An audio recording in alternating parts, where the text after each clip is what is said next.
Got you. Cool. Right on. Welcome to the office, I suppose. We just finished building this place. It's pretty nuts. Where are you? So, this is actually an old car dealership, believe it or not. It was on Main Street, Van Buren. Do you know that area at all? Yes, a little bit. So, you have the historic Van Buren, that just kind of sweeps down that little hill, and then you have the courthouse way down on the left. And so Right. I'm on the corner of Main Street, right across from the courthouse. Oh, okay. That's fun. Like a 12,000 square foot building. I share it with a lawyer, and he has 2,000 or 1,500 of it, and I have the other 10,000. What are you doing in that other 10,000? Business, I suppose. I don't know. I've never had an office, Yeah. so I don't really know how it works. It's kind of a funny story because I bought the meat station, which is where our kitchen is, or whatever you want to call it. It's basically an old gas station that nobody could ever make work.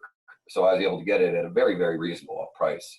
But because we needed to produce so much food so fast, basically just gut it. We call it the meat station because we also had a barbecue place there for about 4 months. Because it was going so busy, I needed all my managers to have offices and places to work and do work. And so I just worked out of my truck. And so I had built literally everybody else an office except for me.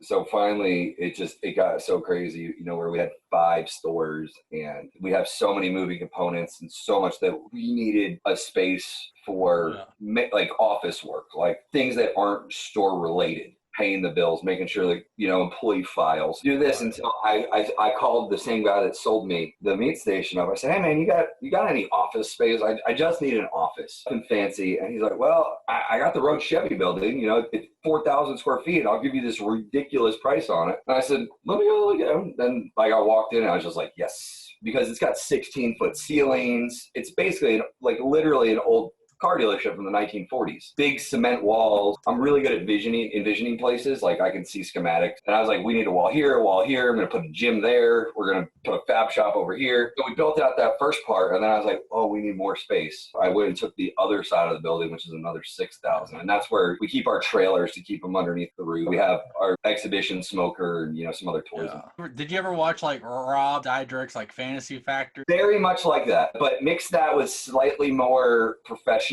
Google. So if you mix two of his is just ridiculous with the baseball cannon or the whatever. Right. Yes, we do drive 4-wheelers and dirt bikes in here, but we also do important business. Don't get me wrong. Right above me right here is my treehouse. I literally have built an office. My office, here. You can see so we have my office here. Right. And then over there is the rest of the office, because the office is 23 by 23. Mm-hmm. And then beyond that blue wall is the gym. What do you have in your gym? Squat rack? Yeah, I have a rogue gym. Okay. It's like a 8-person rig. Yeah. Couple lifting spots, me and my wife both lift. It's basically a CrossFit.